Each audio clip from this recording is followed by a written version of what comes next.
ouvirmos testemunhos, né? O testemunho, ele edifica a nossa fé, nos desperta, nos anima, né? Faz a gente entender que a gente também pode ser alvo das bênçãos maravilhosas do Senhor, amém? Amados, nós vamos orar, abaixa a sua cabeça, vamos orar para estarmos logo dando o texto que nós vamos pregar, amém? Abaixa a sua cabeça, vamos orar ao Senhor.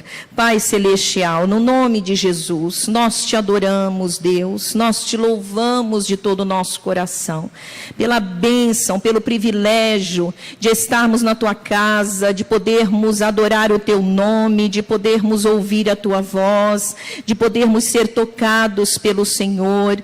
Muito obrigado, Deus, muito obrigado. Nós te louvamos por este momento de ministração da tua palavra. Nós cremos que o Senhor fala conosco e o nosso coração está aberto para te ouvir, Senhor. Nós te pedimos, amado Espírito de Deus, tenha liberdade para operar neste lugar. Nós oramos pedindo, Deus, que em nome de Jesus, tu faças da minha vida teu instrumento, Senhor, para falar ao teu povo, para falar a todos que estão neste lugar. Que o Senhor use a minha vida para a honra e glória do teu nome e também, Deus, para que a tua palavra possa cumprir o propósito que o Senhor já determinou para ela neste culto. Eu oro pedindo para que cada coração seja um terreno fértil para a semente da tua palavra cair e produzir muito fruto, fruto de libertação, de mudança, fruto de cura, fruto de comunhão com o Senhor, fruto de conhecimento de ti. Senhor, nós entregamos esse momento na condução total do teu Espírito e nos sujeitamos a ele em nome de Jesus. Amém e amém. Amém, igreja. Glória a Deus. Abra sua Bíblia em Mateus, capítulo 16, versículo de 13 a 17. Mateus, capítulo 16, versículo de 13 a 17. E vamos ler também Colossenses. Então, deixa a sua Bíblia aberta nos dois textos aí. Primeiro nós vamos ler Mateus e depois leremos Colossenses. Capítulo 1, versículo 15 e 16. Mateus, capítulo 16, versículo de 13 a 17. E Colossenses, capítulo 1, versículo 15 e 16. Todos já acharam? Amém? Quem achou, diga achei. Esse coral está forte. Então, muita gente achou. Vamos lá. Capítulo 16, versículo de 13 a 17 diz: Chegando Jesus à região de Cesareia de Filipe, perguntou aos seus discípulos: Quem os outros dizem que o Filho do Homem é? Eles responderam: Alguns dizem que é João Batista, outros Elias e ainda outros Jeremias ou um dos profetas.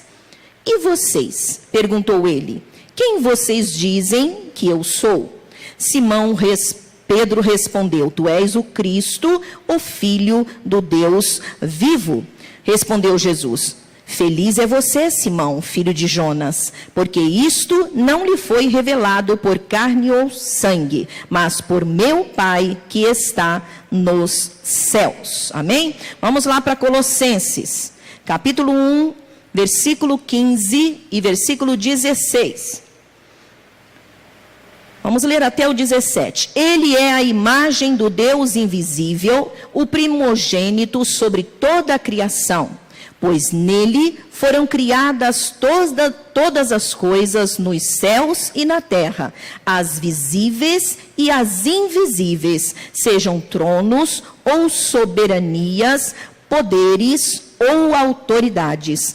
Todas as coisas foram criadas por ele e para ele. Ele é antes de todas as coisas e nele tudo subsiste. Amém, amados? Eu vou estar falando com os irmãos sobre qual a imagem de Deus para mim. Qual a imagem de Deus para mim? Eu gostaria que você perguntasse para o seu irmão, claro, não espere a resposta, porque não tem essa intenção. Pergunte para ele, como você vê Deus? Essa é uma das perguntas que eu faço a todos nós. Como eu vejo Deus? Como você vê a Deus? Qual a imagem que eu e você temos de Deus? O que eu e você pensamos sobre Deus?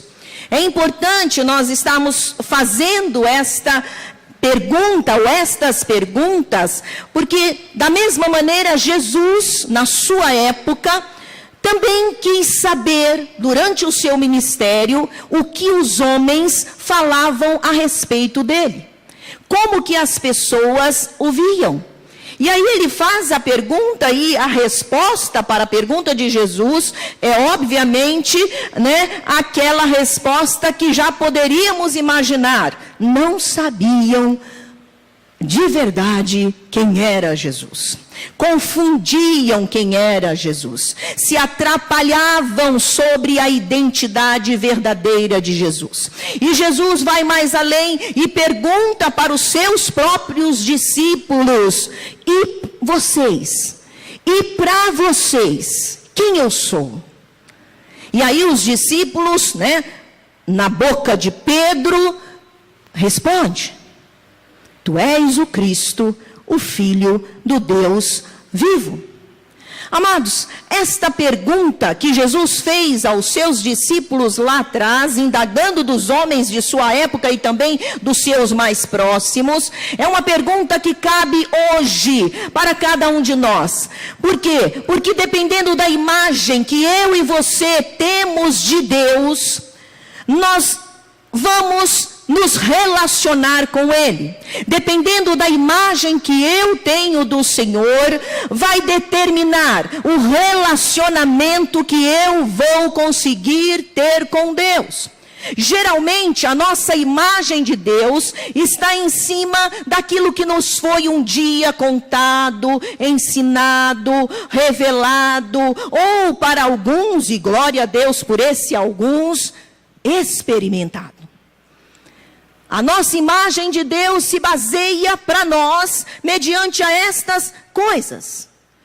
Mas, se aquilo que me foi ensinado, aquilo que te foi ensinado sobre Deus, ou aquilo que te foi revelado, ou quem sabe até experienciado, porque muitas experiências que as pessoas costumam ter com Deus, e às vezes num nível espiritual até forte, muitas dessas experiências não são tão verdadeiras. Aí você poderia me dizer, mas pastora, como você pode dizer assim? Eu mesma já lidei com pessoas, já conversei, já orei, já tive que repreender. O quê? Pessoas que vieram me relatar coisas que tiveram com supostamente Deus e que não era Deus. Mas era ação de demônios, ou era proveniente da sua alma, que muito desejava aquilo, que muito pensava. Então, aquilo que nós podemos conhecer de Deus, mediante o que nos foi contado, ensinado ou revelado, se não estiver em acordo com aquilo que a palavra de Deus diz, pode estar errado. A imagem que eu e você temos de Deus vai determinar quanto dele eu verei e terei. Porque se eu não conheço o Deus que eu me relaciono, mediante aquilo que a palavra de Deus diz, eu vou estar limitado na minha relação. Eu não vou me aproximar tanto. Eu não vou pedir todas as coisas. Eu vou ter medo. Por isso o Senhor deseja que eu e você possamos corrigir a nossa imagem que tenhamos de Deus. E o Senhor vai falar conosco, porque eu trouxe para você aqui algumas das imagens mais comuns que as pessoas têm de Deus. A primeira imagem tão comum que as pessoas têm, e essa, eu acho que todos se identificam, é de um Deus supridor de todas as minhas necessidades. Um Deus que supre tudo o que eu preciso. Lá em Filipenses capítulo 4, versículo 19, eu vou fazer até um teste, você pode abrir, mas eu vou fazer um teste com aqueles que conhecem. Quantos conhecem esse versículo de cor e poderiam falá-lo? E o meu Deus, segundo as suas riquezas, tá fraquinho, né? Então vamos falar juntos. E o meu Deus, segundo as suas, em glória, suprirá em Cristo Jesus todas as minhas ou as nossas necessidades. Esse versículo está na Bíblia, não está? Amém? Então está dizendo que Deus, Ele supre as nossas necessidades. Isso é fato. Deus é maravilhoso, Ele é provedor, Ele multiplica, Ele abençoa, Ele faz acontecer quando não tem condições, Ele abre portas onde não há portas, Ele supre necessidades diversas do ser humano. Para ser mais exata, Ele supre todas as necessidades de um ser humano. Necessidades emocionais, espirituais, materiais. Mas quando nós colocamos esta imagem, eu estou me referindo assim mais detalhadamente ou especificamente suprimento de necessidades materiais e físicas. Muitos de nós só conhecemos o Deus que supre. E vamos chamar esse Deus de Deus das mãos. Estende a sua mão assim.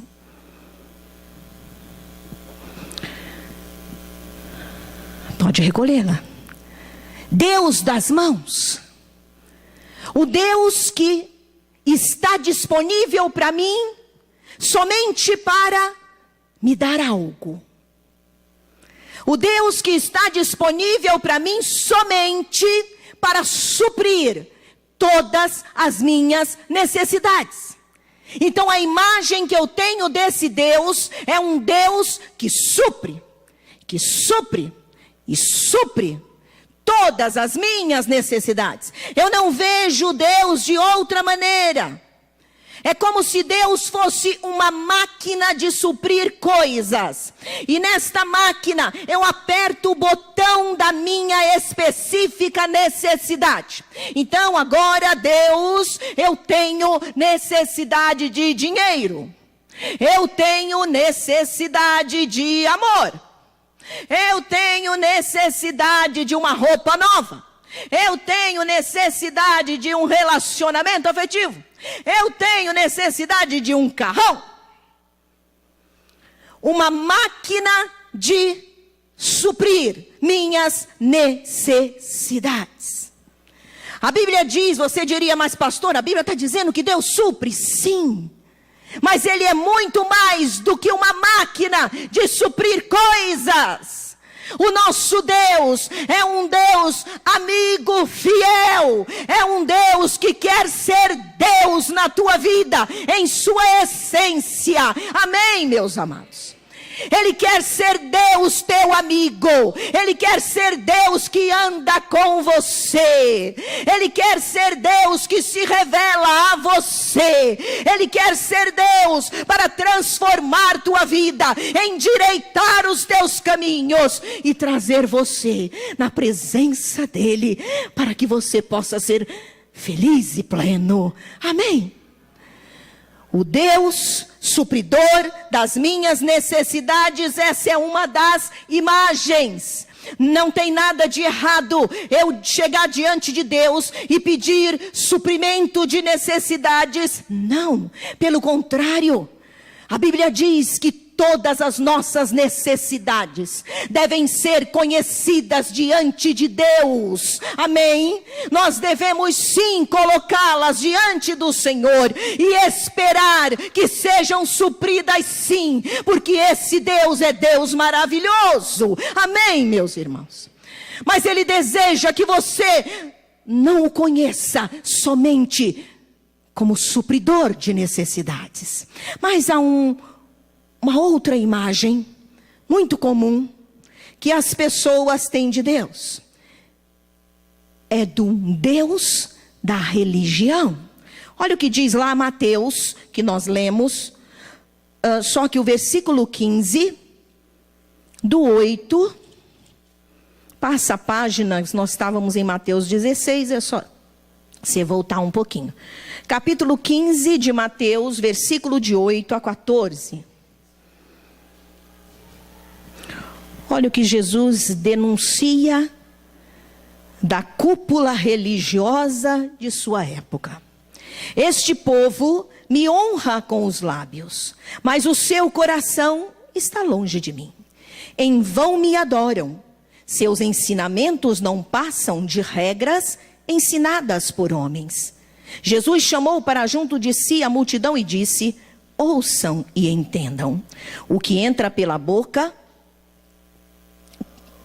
não torna o homem impuro, mas o que sai de sua boca, isto o torna impuro.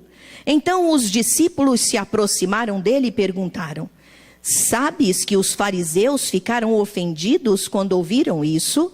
Ele respondeu: toda planta que meu Pai Celestial não plantou será arrancada pelas raízes. Deixem-nos, eles são guias cegos. Se um cego conduzir outro cego, ambos cairão num buraco. Amados, outra imagem que as pessoas costumam ter de Deus é um Deus da religião. É aquele Deus cheio de regras, de ritos, de dogmas, cheios de cobranças. Essa mesma turma de pessoas que veem Deus assim estava lá na época de Jesus.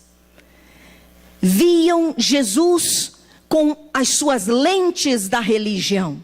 Tanto é que por causa da religião deles, eles não consideravam Jesus como o Messias de Deus. Eles não receberam Jesus como Filho de Deus. Eles não aceitaram Jesus como enviado do Pai. Exatamente porque estavam cegos pela religião. E quem eram eles? Os doutores da lei. Quem eram eles? Os fariseus e os escribas. Os homens que dominavam o conhecimento da lei e que impunham sobre as pessoas as regras, as durezas da lei, e eles próprios não conseguiam cumpri-la, mas impunham aos outros.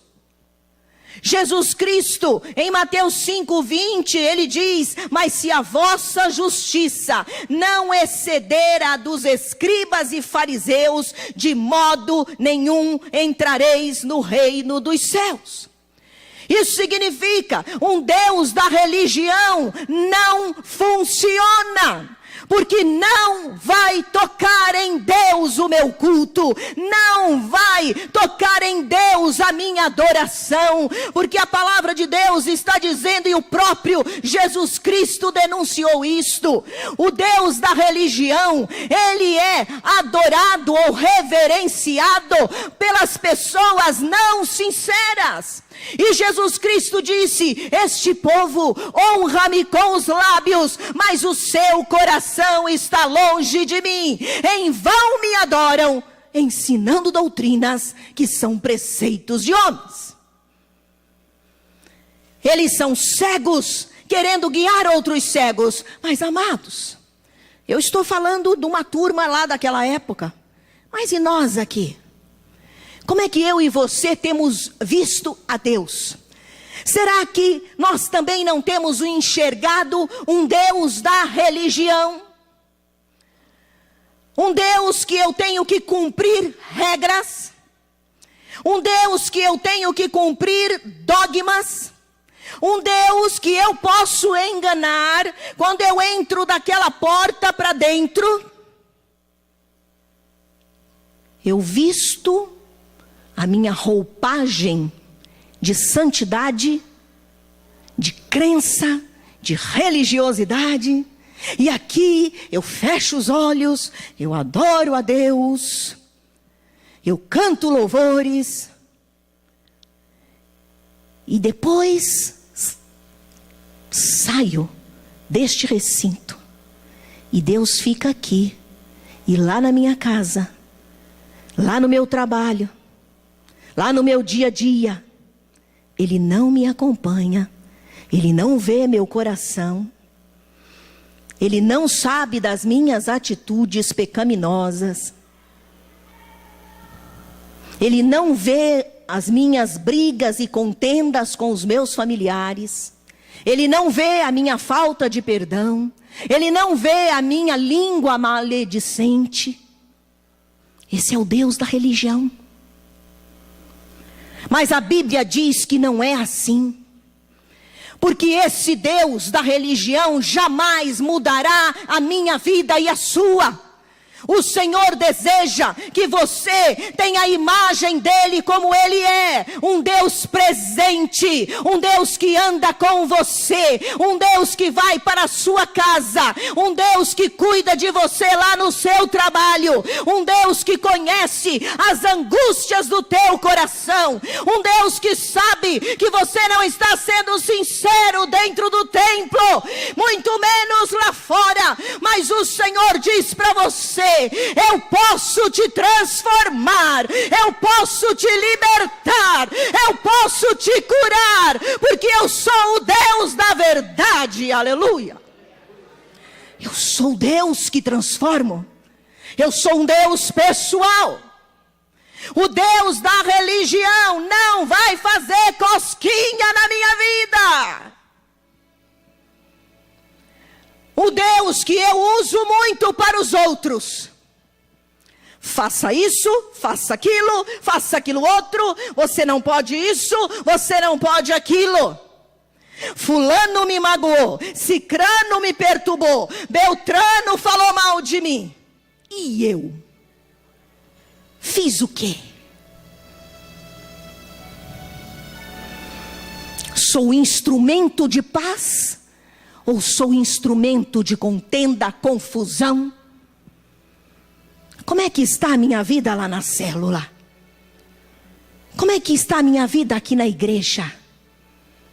Aqui na igreja é a paz do Senhor, pastor.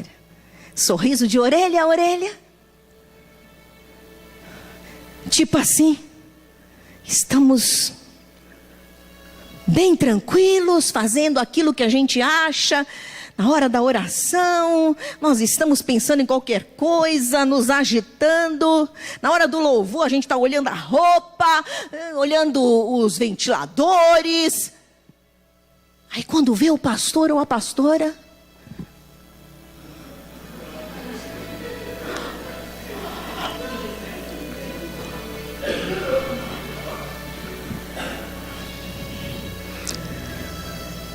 Deus da religião, quem precisa ver teu coração, e Ele vê, é Deus.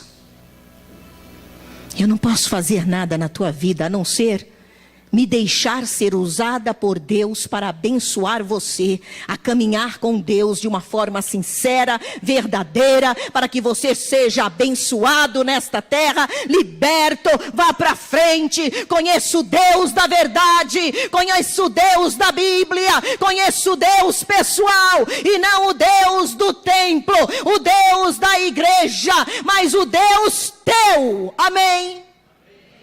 Ele é teu. Porque o Deus da religião não vai nos mudar. Não adianta, queridos, honrarmos ou tentarmos honrar a Deus com os nossos lábios e o nosso coração estar longe dele. Faça concerto com Deus quando você vier neste lugar. A palavra está sendo ministrada ao teu coração para que você seja despertado. Deus está falando. O espírito da profecia está agindo. Para quê? Para que você possa ser despertado.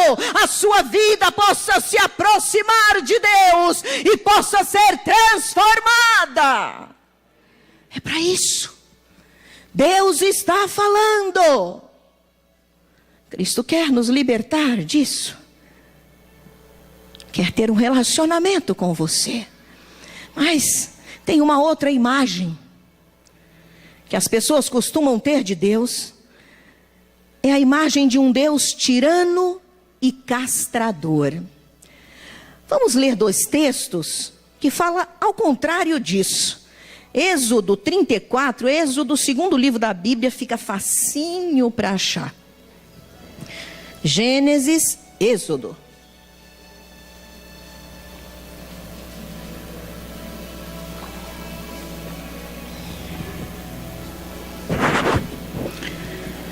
Êxodo 34, versículo 6. E passou diante de Moisés, proclamando: Senhor, Senhor Deus, compassivo e misericordioso, paciente, cheio de amor e de fidelidade. Esse Deus, então, é Deus compassivo. Também Ele é Deus misericordioso. Ele também é um Deus paciente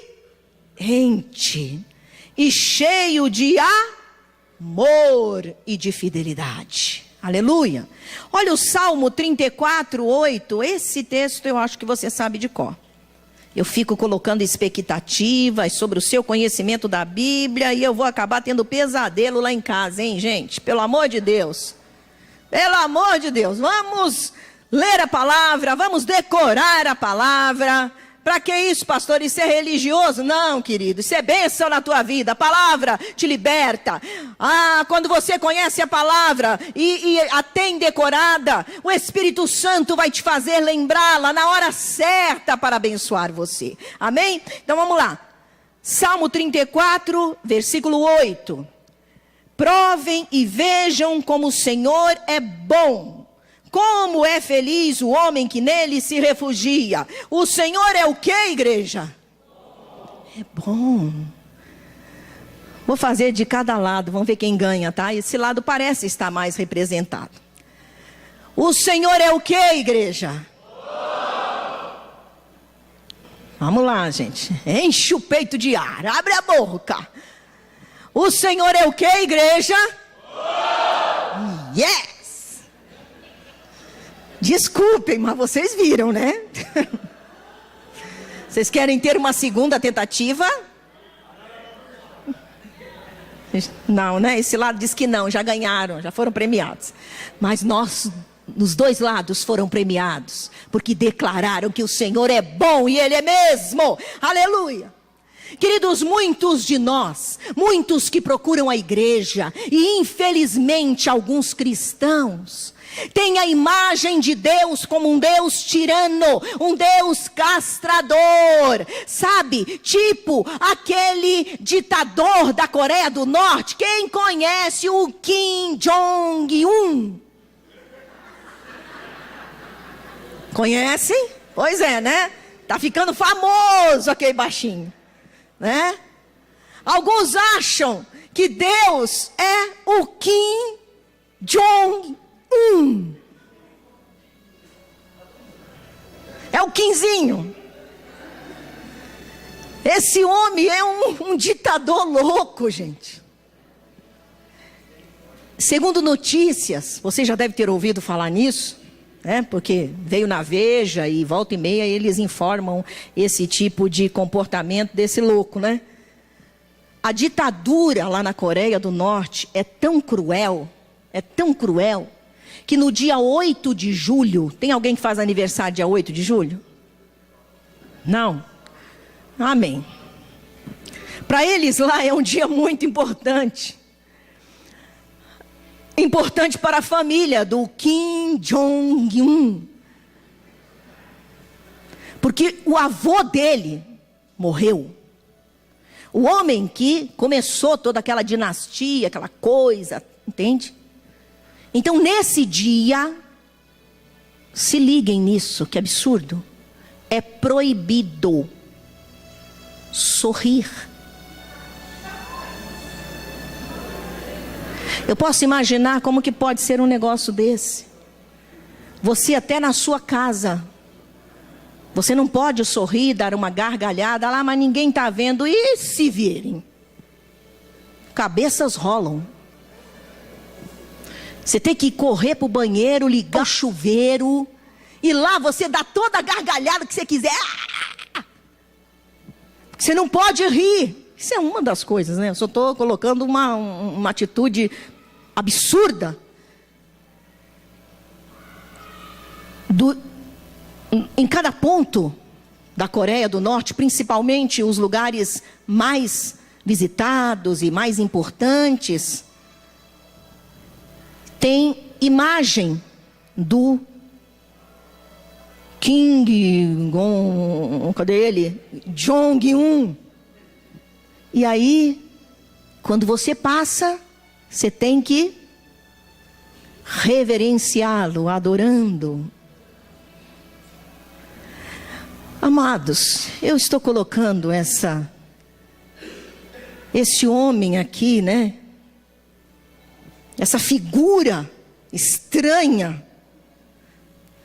que ainda está no mundo, como um exemplo de tirania, de castração de um povo, que tira a liberdade de um povo.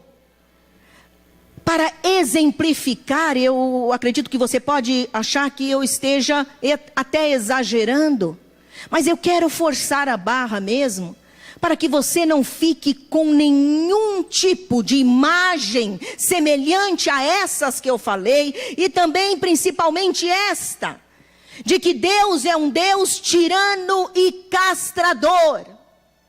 Algumas pessoas veem Deus assim, por isso fogem dele. São capazes de lá fora, longe da casa de Deus, longe da presença de Deus, se entregarem de corpo e alma a figuras espirituais, tiranas, malignas. E elas o fazem, e não tem restrição. Mas quando vêm para Cristo, elas se limitam por medo. Medo de um Deus bom.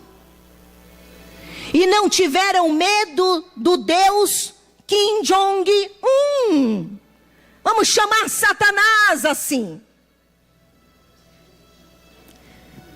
Lá para o Kim Jong-un, elas entregam tudo, elas entregam a família, elas entregam o dinheiro, elas entregam a cabeça, elas entregam a vida sexual, elas entregam a casa, os bens, o trabalho. E quando vêm para Cristo, elas consideram que Deus é um Deus castrador, que vai tirar todas as tuas oportunidades de ser feliz. Um Deus que só gosta do que eu não gosto. Um Deus que quer me dar o que eu não quero. Um Deus cuja vontade é sempre estranha, diferente da minha. E um Deus muito demorado, que eu tenho que esperar bastante para as coisas acontecerem. Um Deus que parece que está lá sentado no trono e pouco olha para os seus filhos, inclusive tem filhos prediletos. Porque o irmãozinho lá da primeira fileira só conta testemunho. Deus deu, Deus curou, Deus libertou, Deus consertou a casa dele, o negócio dele está indo para frente, e eu aqui? eu não sou abençoado. Esse Deus não é bom. Amados, esta imagem de Deus que muitos cristãos têm, tem feito com que esses mesmos cristãos andem tão afastados do Senhor e automaticamente tenham as suas vidas tão privadas das melhores coisas que Deus tem para elas. Porque assim, Deus é um gentleman. Ele não vai te invadir, meu irmão. Enquanto você ficar na retaguarda, enquanto você ficar na defensiva, Deus não poderá agir na tua vida. E não é porque lhe falta poder, não. Mas porque Ele quer você por escolha própria e por amor. Amém? Ele não quer você por obrigação. Ele não quer você por religião. Ele não quer você como o Kim Jong-un, diabo, quer. Mesmo que você não queira. O nosso Deus é um Deus maravilhoso. Eu dei apenas 2 versículos, mas em toda a Bíblia você vai ouvir falar, você vai ler sobre este Deus, que Ele é compassivo, que Ele é bom, que Ele é maravilhoso, que Ele é bondoso, que Ele é misericordioso, que Ele é tardio em irar-se e grande em benignidade e bondade. Aleluia! Esse é o nosso Deus.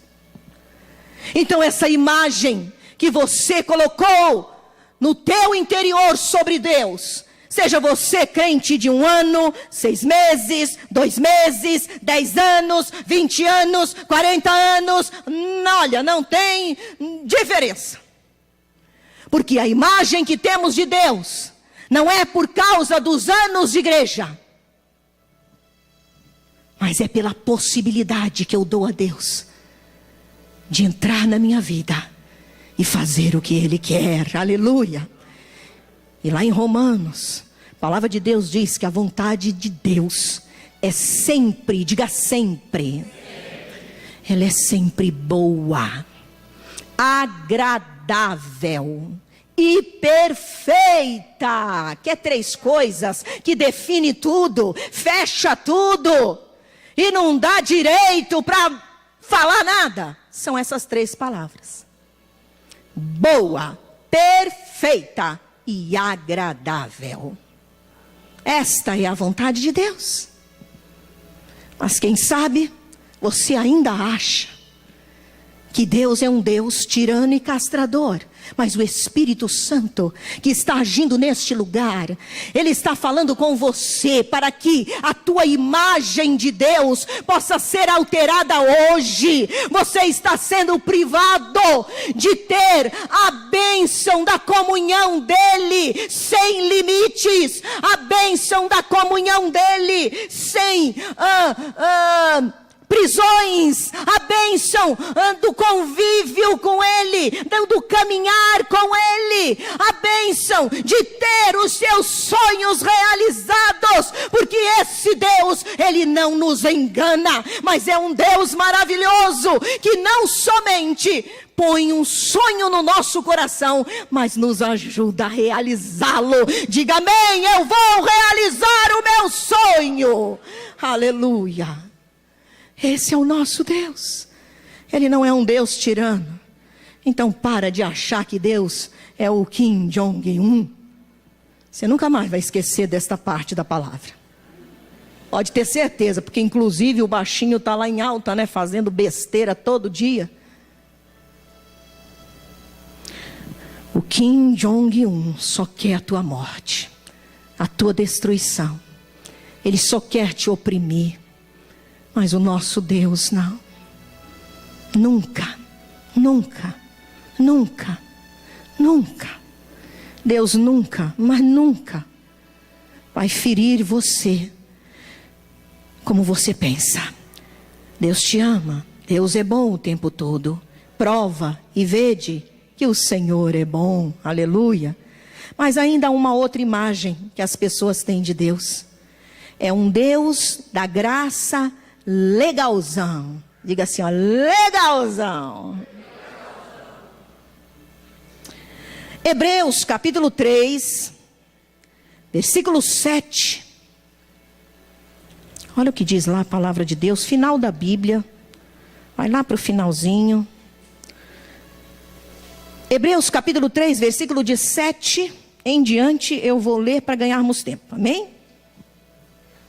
Assim como diz o Espírito Santo, hoje, se vocês ouvirem a sua voz, não endureçam o coração, como na rebelião durante o tempo da provação no deserto, onde os seus antepassados me tentaram pondo-me à prova, apesar de, durante 40 anos, terem visto o que eu fiz.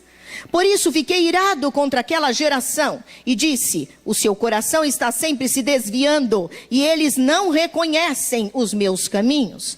Assim jurei na minha ira, jamais entrarão no meu descanso. Cuidado, irmãos, para que nenhum de vocês tenha coração perverso e incrédulo, que se afaste do Deus vivo. Ao contrário, encorajem-se uns aos outros todos os dias, durante o tempo que se chama hoje, de modo que nenhum de vocês seja endurecido pelo engano do pecado. Pois passamos a ser participantes de Cristo, desde que, diga desde que. Desde que de fato nos apeguemos até o fim, diga até o fim. Apeguemos até o fim à confiança que tivemos no princípio. Por isso é que se diz, se hoje vocês ouvirem a sua voz, não endureçam o coração como na rebelião. Quem foram os que ouviram e se rebelaram? Não foram todos os que Moisés tirou do Egito? Contra quem Deus esteve irado durante 40 anos? Não foi contra aqueles que pecaram, cujos corpos caíram no deserto? E a quem jurou que nunca haveriam de entrar no seu descanso? Não foi a aqueles que foram desobedientes? Vemos assim que por causa da incredulidade não puderam entrar. Agora passa a sua página aí no livro de Hebreus ainda, capítulo 4, versículo 11 e em diante.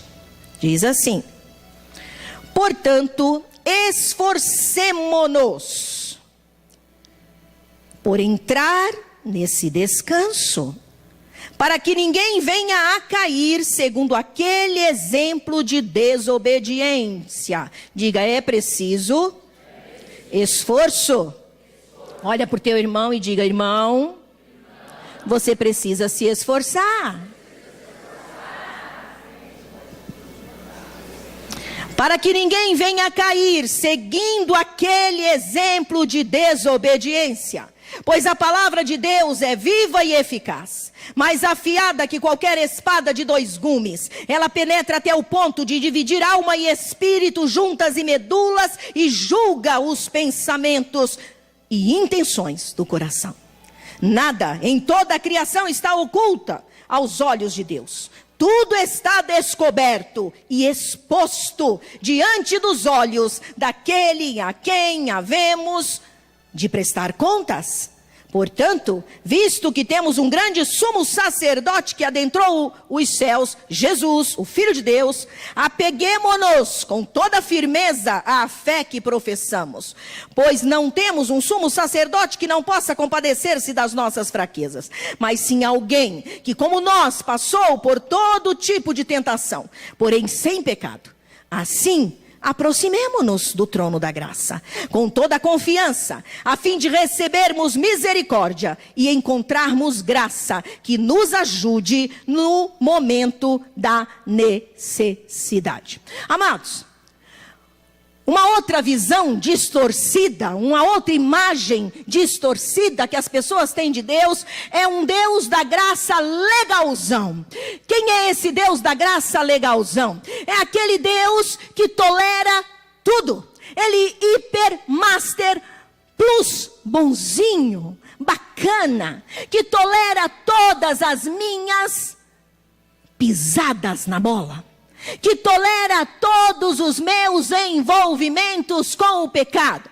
Ele perdoa e fica tudo certo. Nós até batemos a mão e fazemos assim, porque estamos juntos e misturados.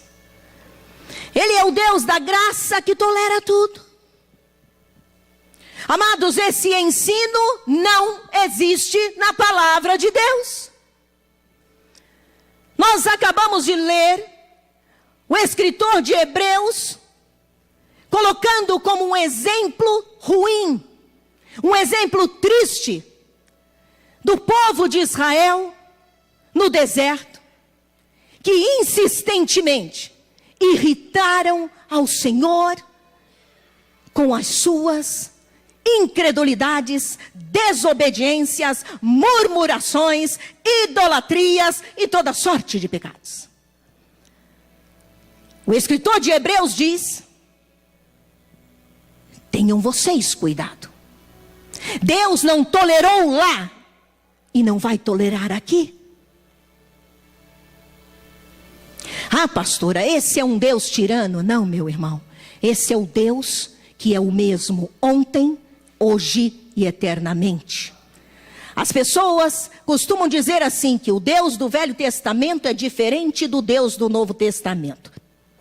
O Deus do Velho, ele era assim, tipo meio ruim, briguento, bravo. E o Deus do Novo é um Deus convertido.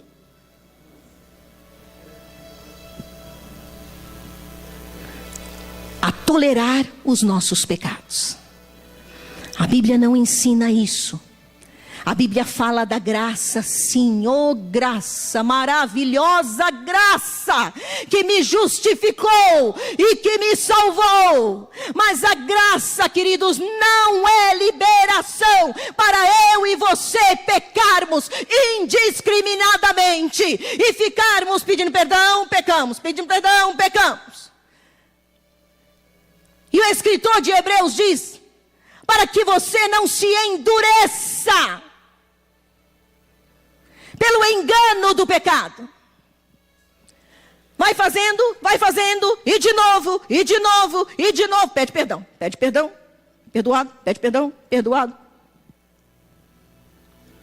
Você vai se embrutecendo, você vai endurecendo o seu coração por causa do pecado. Quando você se der conta, você já perdeu a sensibilidade. O pecado entra e sai na tua vida e não há mudança alguma. Uma palavra como essa pode nem fazer cosquinha no teu coração. E o Senhor diz na sua palavra que precisamos tomar cuidado. Se o Senhor não tolerou eles lá atrás, que nem tinha o Espírito Santo dentro deles, quanto mais a nós. Porque nós temos o Espírito Santo. E a Bíblia diz que Jesus é por nós. Jesus anda conosco. Jesus ouve a nossa oração. Jesus nos ajuda. E ele diz: portanto, visto que temos um grande sumo sacerdote que adentrou aos céus, apeguemo-nos com toda a firmeza de fé que professamos. Nós temos um Jesus que nos ajuda, que se compadece das nossas fraquezas.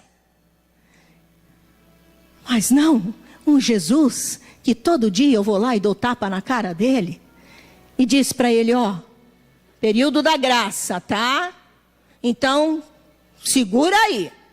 Porque o teu pai, do velho para o novo, se converteu. Tá legal? Então fique quieto, porque eu estou liberado para pecar. Isso é um ensino diabólico. A graça não tirou de mim a responsabilidade de viver uma vida santa na presença de Deus. A graça não tirou de você a responsabilidade de se esforçar para ficar longe do pecado de todo tipo. A graça não nos tira isso. A graça nos justificou para que eu e você não precisássemos ficar pesados, cheios de pecado e sem saber o que fazer com aquilo. A graça abriu as portas do céu para eu adentrar ao trono de Deus e dizer: Deus, eu pequei, mas o teu sangue tem poder para me purificar, me libertar e me livrar das cadeias do pecado. Amém, meus amados? E não liberação para o pecado. O autor de Hebreus diz: tenha cuidado.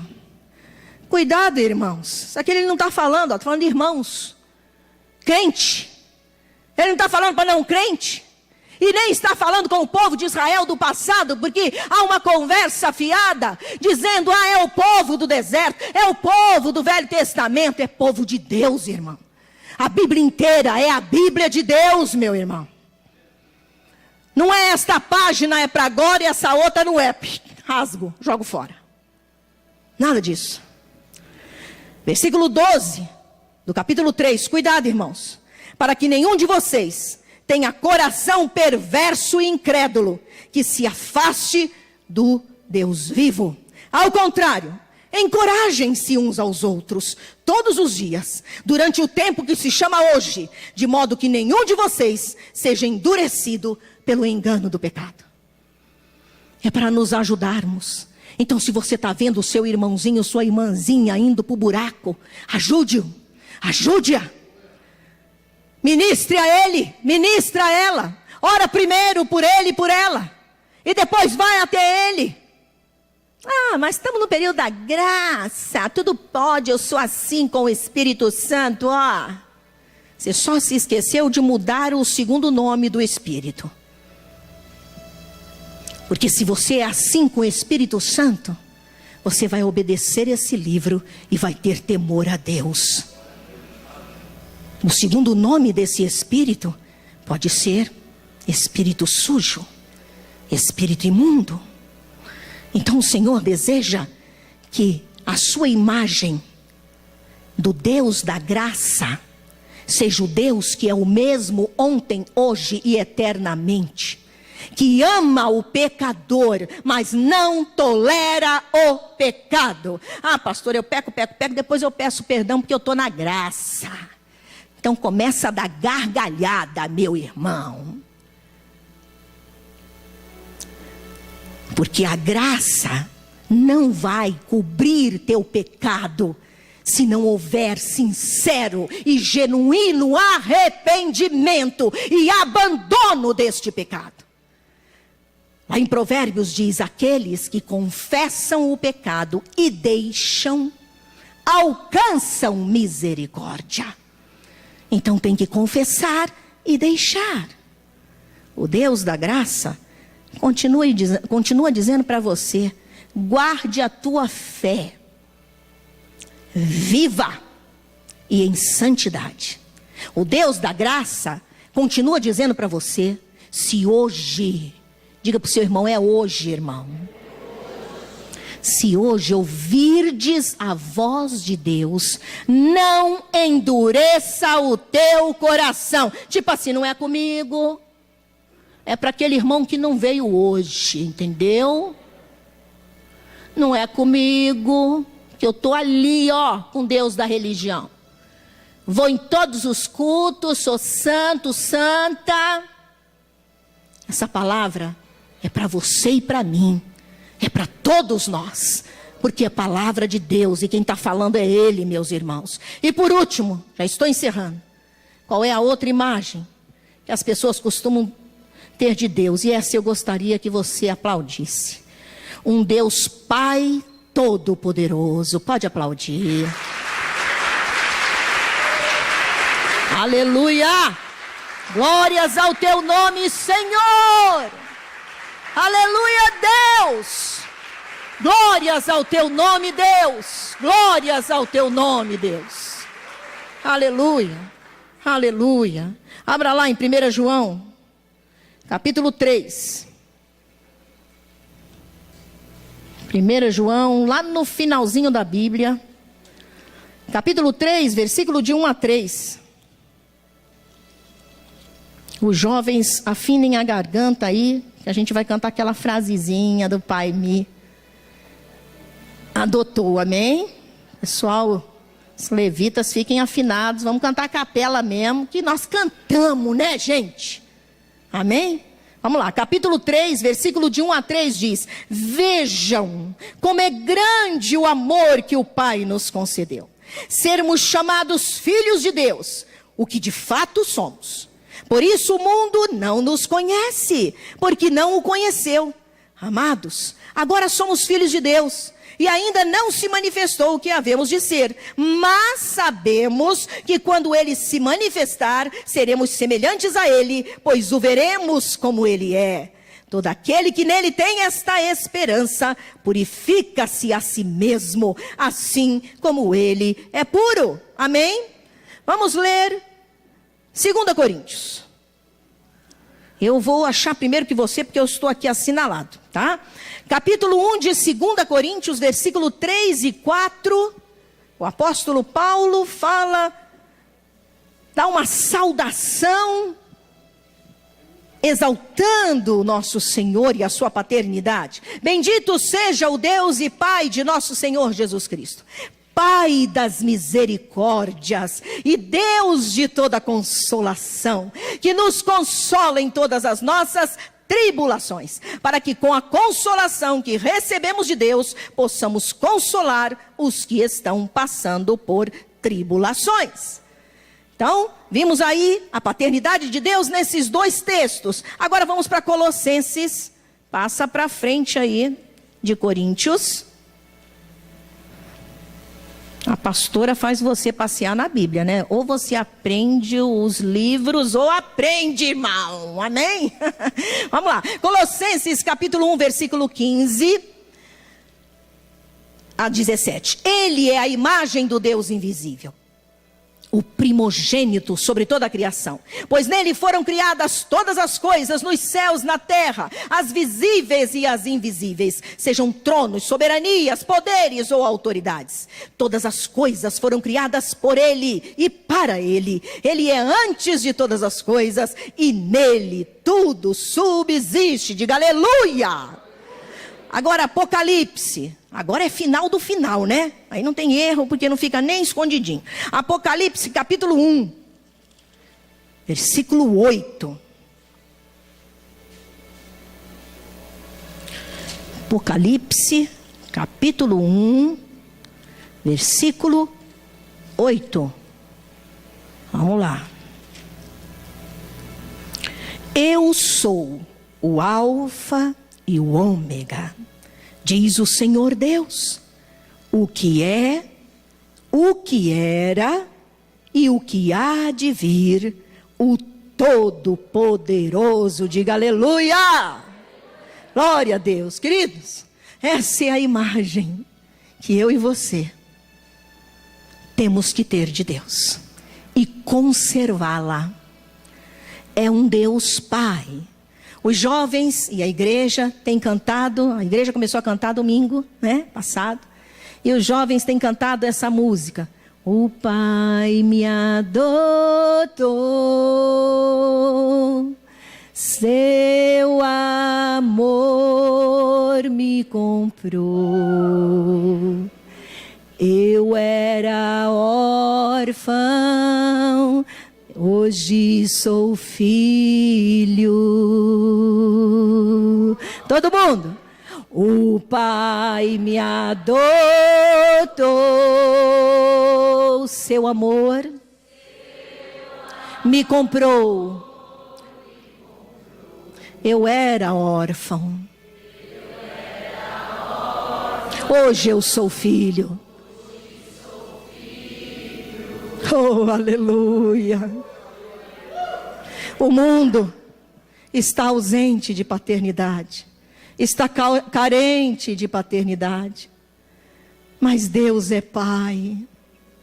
A Bíblia diz, porque se o meu pai ou minha mãe me abandonarem, o Senhor me acolherá. Aleluia.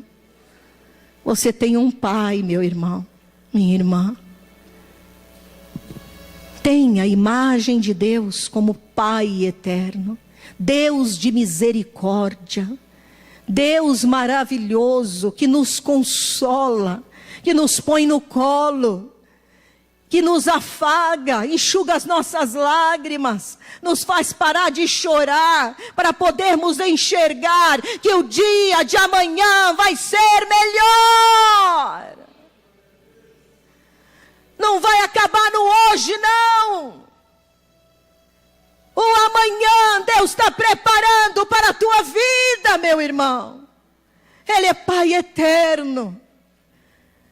Mas o fato de ser Pai eterno não anula o seu todo poder. Ele é o Todo-Poderoso para realizar o impossível na tua vida, para mudar o teu caráter, para transformar tua casa, para transformar teu casamento, para curar a tua infertilidade, para libertar você de todas as cadeias do inferno. Ele é o Todo-Poderoso. Aleluia. Esse é o nosso Deus. Esta é a imagem que você tem que ter de Deus. Não é um Deus tirano, castrador, mas Pai, Pai, Pai. Mas também um Deus que soluciona, que resolve, que funciona, que muda a minha história, que muda a minha vida e que não tem um sequer problema que eu apresente no seu altar que ele não possa resolver. Diga aleluia!